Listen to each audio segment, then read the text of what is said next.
नमस्कार दोस्तों। आज बात भारतीय इतिहास में एक बहुत ही महत्वपूर्ण स्थान रखने वाले युद्ध की, जिसने भारतीय इतिहास की दिशा को ही बदल कर रख दिया। जी हाँ, मैं बात कर रहा हूँ पानीपत के तीसरे युद्ध की, जो 1761 के अंदर पानीपत के मैदान में ही लड़ा गया। देखिए, पानीपत के मैदान में इससे पहले दो बड़े युद्ध लड़े जा चुके थे, जो भी बड़े निर्णायक साबित हुए और जिन्होंने भारतीय इतिहास को एक नई दिशा दी। ऐसा ही पानीपत का तीसरा युद्ध भी था। मैं सौरभ भारती आप सभी का हार्दिक स्वागत करता हूं डिजिटल तैयारी के इस चैनल पर।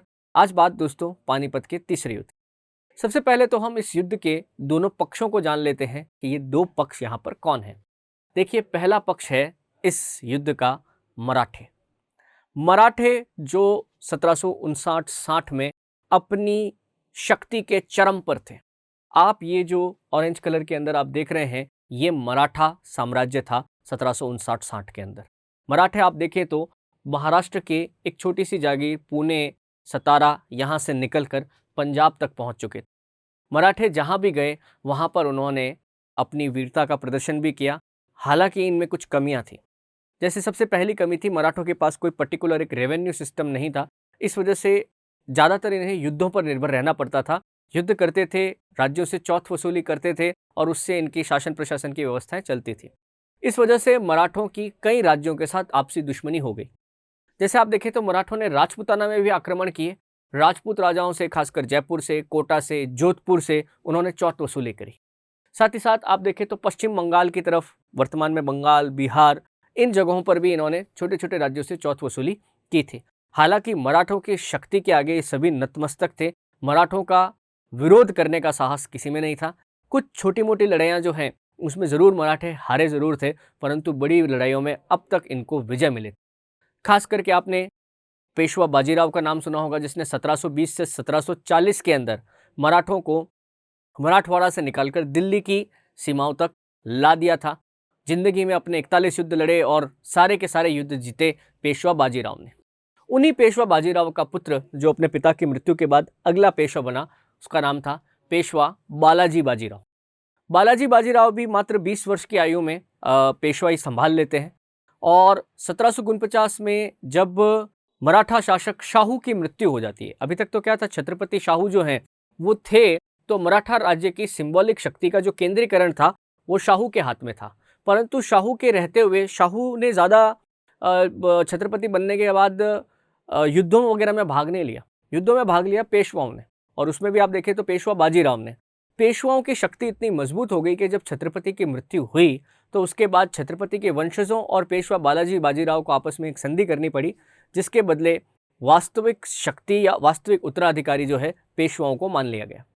पेशवाओं को चैलेंज करने वाला कोई नहीं था।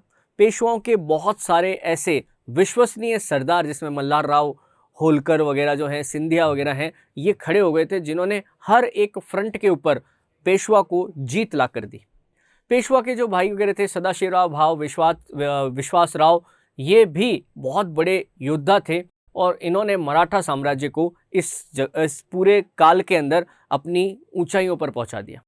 तो जैसा कि मैंने कहा, पेशवा एक तो बालाजी बाजीराव और दूसरे सदाशिवराव भाऊ, ये मराठों की तरफ से मेन आप कह सकते हैं कि एक इस पिक्चर के अंदर रहेंगे। हालांकि पेशवा स्वयं तो ये युद्ध लड़ने के लिए नहीं गए थे। सदाशिवराव भाऊ जो है वो पानीपत का युद्ध जो है पूरा इनके नेतृत्व में लड़ा गया था।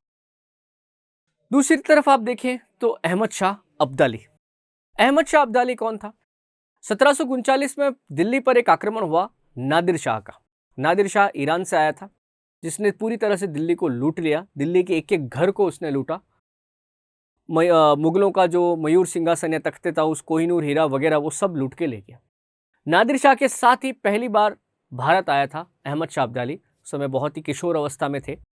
नादिर शाह की मृत्यु के बाद जो एक नया सुल्तान बना वो बना अहमद शाह अब्दाली। ये स्वयं अफगान था और इसने धीरे धीरे अफगानिस्तान के बाहर यानी कि ईरान वगैरह में भी अपनी एक सत्ता कायम कर ली।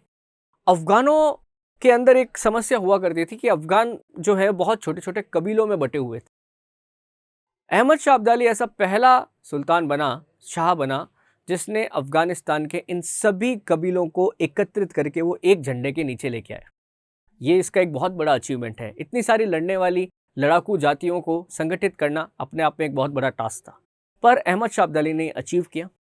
1747 में पहला आक्रमण कब हुआ इनका? नादिर शाह के नेतृत्व में 1739 में। उसके बाद 1747 में अहमद शाह ने फिर से भारत पर आक्रमण किया, लूटपाट की, और उसके बाद और 3 बार उसने भारत पर आक्रमण किए। जब वो भारत पर लगातार आक्रमण कर रहा था तो भारत में अंदर की तरफ से मराठे जो हैं, अभी आपने अगर ये चित्र देखा हो तो मराठे जो है लाहौर तक और ये इस जगहों तक पहुंच गए थे। इन्होंने ये पूरा शासन जो है अपना स्थापित कर लिया था। पंजाब के अंदर कई स्थानों पर मराठों की चौकियां थी। ऑब्वियस सी बात है कि अब अहमद शाह अब्दाली, जिसका आगे ही अफगानिस्तान के काबुल में राज्य है, उससे इनकी सीमाएं टकराएंगी। तो मराठों और अफगानों की जब सीमाएं टकराने लगी तो युद्ध अवश्य भावी हो गया। अहमद शाह अब्दाली ने इसके लिए चाल चली। अहमद शाह अब्दाली ने क्या किया, वर्तमान में जो पाकिस्तान है, यहाँ के उत्तरी इलाकों के अंदर यूसुफजई और कई सारी जनजातियां रहा करती थी। पठान थी, पश्तून जनजातियां इनको कहा जाता है, परंतु इनका काम ही यही था कि ये युद्ध करने में प्रवीण रहते थे, है ना। तो इन जातियों को संगठित कर कर उसने जो मराठों के छोटे छोटे ठिकाने थे इनके ऊपर आक्रमण करवाए, जो कि सक्सेसफुल भी रहे। यही कारण था कि अब मराठों का अफगानों से एक बड़ा युद्ध जो है वो अवश्य भावी हो गया। 1760 के अंदर जो है मराठे जो हैं सदाशिव राव भाऊ के नेतृत्व में एक बड़ी सेना लेकर दिल्ली की तरफ बढ़े। इसी दौर में जो है अहमद शाह अब्दाली भी जो है वो दिल्ली की तरफ आगे बढ़ा, और दिल्ली से पहले करनाल के पास एक जगह है कुंजपुरा। कुंजपुरा में ये दोनों सेनाएं आमने सामने जो है कैंप लगाकर बैठ गई। शुरुआत में कुछ छिटपुट लड़ाइयाँ हुई, छिटपुट जिसको आप कहते हैं मुठभेड़ें हुई, परंतु एक लड़ाई 1760 में जो हुई जिसे कुंजपुरा का युद्ध कहा जाता है, उन्होंने उस समय मराठों ने अपने पूरे फोर्स से अब्दाली पर आक्रमण किया और अब्दाली की सेनाओं को पीछे की तरफ हटना पड़ा। अब देखिए यहाँ पे एक बड़ी अजीब सी बात है, ये एक इलस्ट्रेशन है या एक चित्र बनाया गया है, आप इसको देखें अगर थोड़ा ध्यान से, तो ये यहाँ पर यमुना नदी है ना, ठीक है। यहाँ पर आपका यमुना नदी के किनारे पर ही दिल्ली है, ठीक है।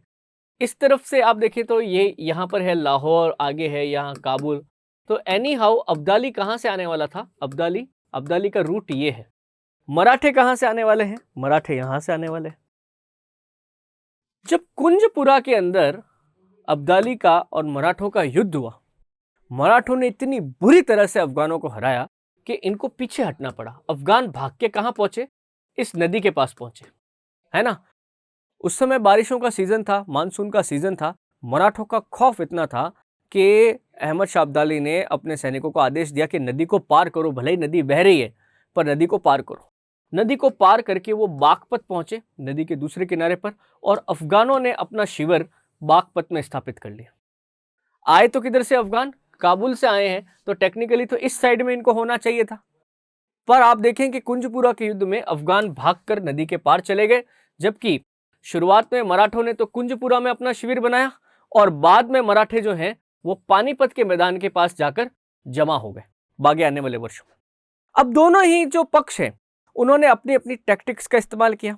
मराठों ने यह सोचा कि क्योंकि अफगानों का अब अपने पैतृक राज्य काबुल से संपर्क कट गया है, तो अब इनको कौन मदद दे सकता है?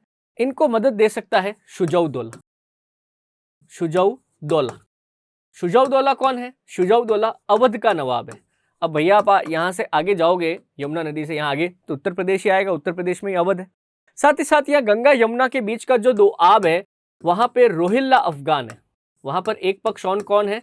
रोहिल्ला अफगान, है ना, जो कि नजीबुद्दौला के नेतृत्व के अंदर लड़ते थे, ये उनका सरदार था। तो एक तरफ अवध का नवाब शुजाउद्दौला, एक तरफ नजीबुद्दौला। रोहिल्ला अफगानों ने तो पूरी तरह से डिसीजन ले लिया कि हमें अहमद शाह अब्दाली का साथ देना है, क्योंकि वो भी अफगान, हम भी अफगान, हम भाई भाई। शुजाउद्दौला, मराठों ने जब दिल्ली पर आक्रमण किया था उससे पहले ही उन्होंने अपने दूत शुजाउद्दौला के पास भेज दिए थे कि इस आने वाले युद्ध के अंदर आप हमारा साथ देंगे, क्योंकि शुजाउद्दौला ने जो है अपना जो साम्राज्य खड़ा किया, अवध की रियासत खड़ी करी, वो मुगलों के जो भग्नावशेष थे उन पर खड़ी करी, और यही काम इन्होंने भी किया, मराठों ने भी। मराठों की और शुजाउद्दौला की ना पूरी तरह से दोस्ती थी ना पूरी तरह से दुश्मनी थी, है ना। दोनों ने कई बार एक दूसरे का साथ भी दिया और कई बार एक दूसरे के खिलाफ भी लड़े, दोनों चीजें थी। ये इस काल की एक विशेषता है। आप अगर देखेंगे तो ये 1707 में जब औरंगजेब की मृत्यु होती है, तब से लेके आप अंग्रेज जब भारत में स्थापित होते हैं, इस पूरे काल में कोई भी किसी की लायबिलिटी किसी एक पक्ष की तरफ नहीं थी। युद्ध में कई बार कोई एक युद्ध में कोई पक्ष जिसके साथ लड़ रहा है, अगले युद्ध में वो उसके विपक्ष में हो जाता था। ऐसा हुआ है इस पूरे दौर के अंदर। अब यहाँ पे आप देखें तो शुजाउद्दौला ने शुरुआत में तो सहमति दे दी, परंतु किसी बात की गारंटी नहीं दी कि मैं आपके साथ ही लड़ूंगा। जैसे जैसे युद्ध आगे बढ़ा तो शुजाउद्दौला जो है, उसके पास जब अफगानों के भी डेलीगेशन गए, दूत गए, तो उन्होंने एक ही धर्म का होने के कारण, इस्लाम धर्म का होने के कारण, जो कि नारा दिया कि हम एक इस्लाम की सेना बनाएंगे, शुजाउद्दौला ने इसके लिए हाँ कर दी। तो अब शुजाउद्दौला की सेनाएं, रोहिल्ला अफगानों की सेनाएं और अहमद शाह अब्दाली की सेनाएं, ये तीनों एक हो चुकी थी। तो अब मराठों का जो एक प्लान था कि भाई हम इस तरफ इनको किसी भी प्रकार की सप्लाई, जो उनके राशन की सप्लाई है वगैरह, इसको रोक देंगे, वो फेल हो गया।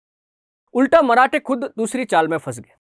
जब अफगान मजबूत हो गए तो अफगानों ने क्या किया, फिर से नदी को पार किया और कुंजपुरा पे आक्रमण कर दिया। कुंजपुरा पे 700-800 की ही मराठा सेना थी, क्योंकि बाकी पूरी सेना तो कहां चली गई थी, पानीपत के मैदान में चली गई थी। तो अफगानियों ने क्या किया, कुंजपुरा के ऊपर कब्जा कर लिया। इससे क्या फायदा था? इससे फायदा यह था कि नदी पार करते समय मराठे इन पर आक्रमण नहीं कर दे, इसलिए नदी का दूसरा किनारा भी सिक्योर होना चाहिए। अब अफगानी सेना नदी के दोनों किनारों को कंट्रोल कर रही है। मराठे इंतजार कर रहे हैं कि अगर अफगान हम पर आक्रमण करेंगे तब हम उसका जवाब देंगे, नहीं तो छोटे छोटे, जिसको गुरिल्ला आक्रमण कहते हैं, मराठे वही कर रहे थे। एक आमने सामने का युद्ध नहीं हो रहा। ऐसी स्थिति में जो ये समय बीतता गया, इसका पूरा लाभ उठाया अहमद शाह अब्दाली ने। अहमद शाह अब्दाली ने काबुल के अंदर ये संदेश भिजवाया कि जितनी भी हमारी युद्ध प्रिय जातियां हैं, यूसुफजई हैं, दूसरी हैं, इन सभी को इकट्ठा करो और पानीपत आने का आदेश। छोटे छोटे जत्थे तैयार हुए और वो भी पानीपत की तरफ बढ़ने लगे और इस तरफ से उन्होंने मराठों को घेर लिया। अब एक तरफ जो खुली थी वो राजपूताना वाली साइड खुली थी, यहां पर भरतपुर, अलवर, ये रियासतें पड़ती थी। भरतपुर के महाराजा सूरजमल जाट ने तो फिर भी मराठों का कुछ सहयोग किया, इस बारे में इतिहास हमें बताता है। परंतु बाकी राजपूताना की जो रियासतें थी, क्योंकि मराठे उनसे कई बार युद्ध कर चुके थे, चौथ वसूली कर चुके थे, कई बार उन्हें ह्यूमिलेट कर चुके थे, कोई भी मदद के लिए आगे नहीं आया। इस वजह से राशन की और दूसरी जो रोजमर्रा की चीजें हैं, उनकी कमी मराठा कैंप में होने लगी। सर्दियां भी आ गई थी। नवंबर, दिसंबर और जनवरी की शुरुआत के अंदर मराठा कैंप में भुखमरी हो गई। लाखों की संख्या में जो ये सैनिक थे, उनमें बीमारियां फैलने लगी। कहते हैं कि मराठा कैंप में हैजा फैल गया। ऐसी स्थिति में 13 जनवरी को मराठा सरदारों ने सदाशिवराव भाऊ से कहा कि साहब, मर जाने से तो अच्छा है, भूखे मर जाने से अच्छा है कि हम युद्ध करके मरे। ऐसी स्थिति में मराठा सैनिकों ने जो है एक अंतिम, जिसको बोलते हैं ना फाइनल बैटल, वो युद्ध करने का निश्चय किया और वो मैदान में उतर गए। पहले से ही वो भुखमरी से जूझ रहे थे। भुखमरी के कारण, बीमारी के कारण अपने कई सैनिक गंवा चुके थे, जबकि दूसरी तरफ अफगानों को हर तरीके से एडवांटेज था। एक युद्ध, भयंकर युद्ध हुआ, जिसको कहते हैं कि इस सदी का ये सबसे बड़ा युद्ध था। एक बहुत बड़ी कैजुअलिटी हुई। करीबन 70 से 80 हजार मराठे जो हैं वो इस युद्ध में मारे गए और 40,000 मराठे जिनको पकड़ा गया था, उन्हें अगले दिन जो है वो अहमद शाह अब्दाली ने कत्ल कर दिया। जो भी बात है दोस्तों, ये युद्ध मराठों के लिए खासकर बहुत ही नुकसानदेह साबित हुआ। इनके बड़े बड़े जितने भी ये मराठा वॉरियर्स थे, जैसे खासकर सदाशिवराव भाऊ, वो युद्ध के अंदर मारे गए। इस सदमे से कि युद्ध के अंदर इतने मराठों की मृत्यु हुई है, पेशवा बालाजी बाजीराव भी इसी वर्ष मृत्यु को प्राप्त हो गए। मराठों की शक्ति एकदम से सिकुड़ गई। ऐसा बिल्कुल नहीं है कि अहमद शाह अब्दाली को युद्ध में बहुत भारी विजय मिली थी, नहीं। अहमद शाह अब्दाली ने ये जो 2 साल भारत में बिताए, ये इसकी ज़िंदगी के सबसे कठिन 2 साल साबित हुए। इसने भी अपने बहुत बड़े बड़े सेनापतियों को, सलाहकारों को और सेना के एक बड़े भाग को इस युद्ध में खोया। हालांकि भारत में जीतने के बाद अहमद शाह अब्दाली ने भारत के किसी भी साम्राज्य पर अपना क्लेम नहीं किया और वो वापस अपने काबुल में चला गया। मराठे जो हैं इसके बाद वापस पेशवा माधवराव के नेतृत्व में वापस उठे। उन्होंने वापस से अपने खोए हुए वर्चस्व को प्राप्त किया, परंतु पेशवा माधवराव की जो है वो आगे चल के 1772 में मृत्यु हो गई, तो मराठों का फिर से पतन शुरू हो गया। जो भी बात है, 1761 की लड़ाई जो है, पानीपत का ये तीसरा युद्ध जो है, इसका प्रभाव जो है वो मराठों के लिए बड़ा ही डिजास्टर था, क्योंकि मराठे जो एक समय पर भारत के कावेरी नदी से लेकर उत्तर में सिंधु नदी तक अपनी सीमाओं को टच कर रहे थे, अचानक से उनकी शक्ति पर वापस से रोक लगी। तो दोस्तों, ये था पानीपत का तीसरा युद्ध, जो कि इतिहास में अपना एक बहुत बड़ा स्थान रखता है। आशा करता हूं कि आपको ये पानीपत के तीसरे युद्ध से संबंधित जानकारी अच्छी लगी होगी। ऐसी और जानकारियां मैं आपके सामने लाकर देता रहूंगा। वीडियो को लाइक करिए, शेयर करिए, नए हैं तो चैनल को सब्सक्राइब करिए। मिलता हूं मैं फिर से नेक्स्ट लेक्चर में। धन्यवाद। Please like, share, subscribe digital तैयारी।